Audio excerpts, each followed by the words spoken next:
So now that we have understood like how a perceptron would actually work or what it does actually internally in order to arrive at certain decision, right?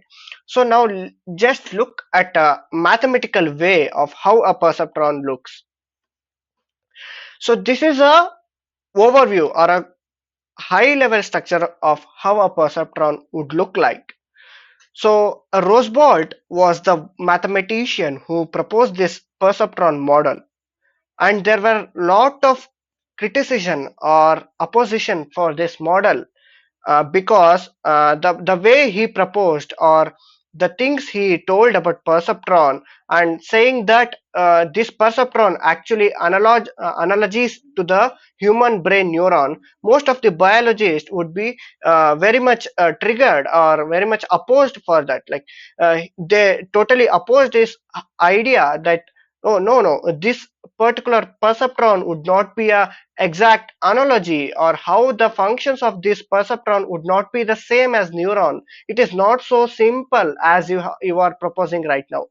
But over a time, when the more discoveries or more research has been made on top of this basic model, we actually able to achieve a similar structure or similar analogy for the human brain neuron.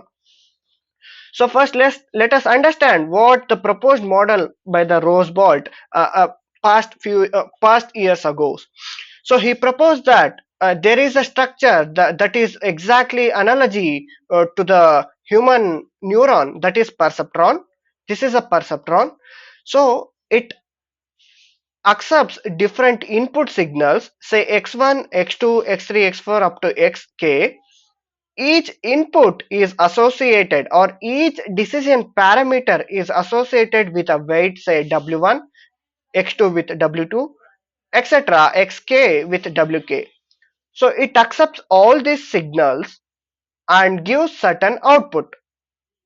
So what does it do in between is it applies a step function. So what does this step function will do? So it takes a cumulative or sum of inputs associated with weights for all the inputs along with the bias. Okay, so it takes the first input and the weight associated with it, then it sums up with the next input and the weight associated with it. So it sums up all the inputs coming to the neuron or the particular perceptron, and it makes a cumulative or add up all the weights, and it sees and it applies a step function based on the bias. So the bias over here would be a threshold.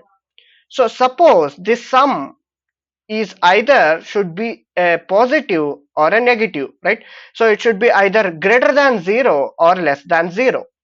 Suppose that particular sum or the cumulative weight and the input signals is less than 0 or it is -1, then there is no output signal triggered out of this perceptron. That means this perceptron remains as a dormant state. Suppose the cumulative sum is less than 0. Suppose if the cumulative sum is greater than the bias or the threshold, then this particular perceptron will trigger or fires an output, and that will be when the value is greater than 0 or +1. So this is the basic concept of how a perceptron works internally. Though we are not actually trying to make an exact structure similar to the neuron, but this sums up to the basic structure, the preliminary steps before actually achieving the actual functionality of a neuron.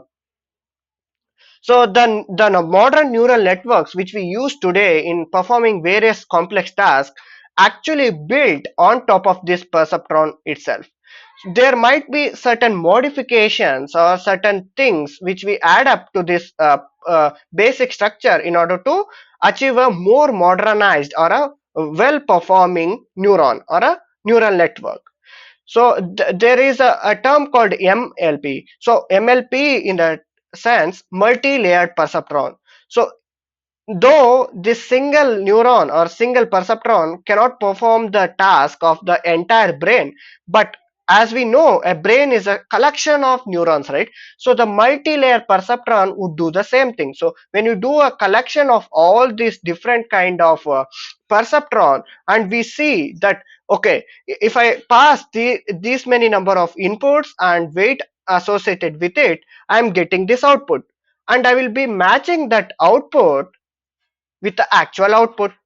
I will compare those two, the actual output and the obtained output.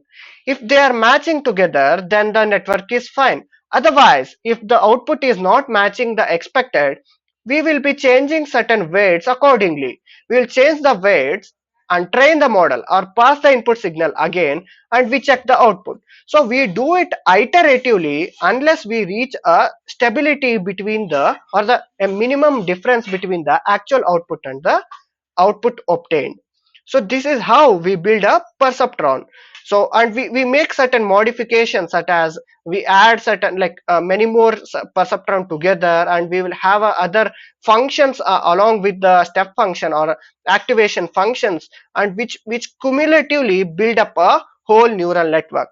But this is just a basic concept of how a basic fundamental element of a neural network will look like, and that is referred as perceptron.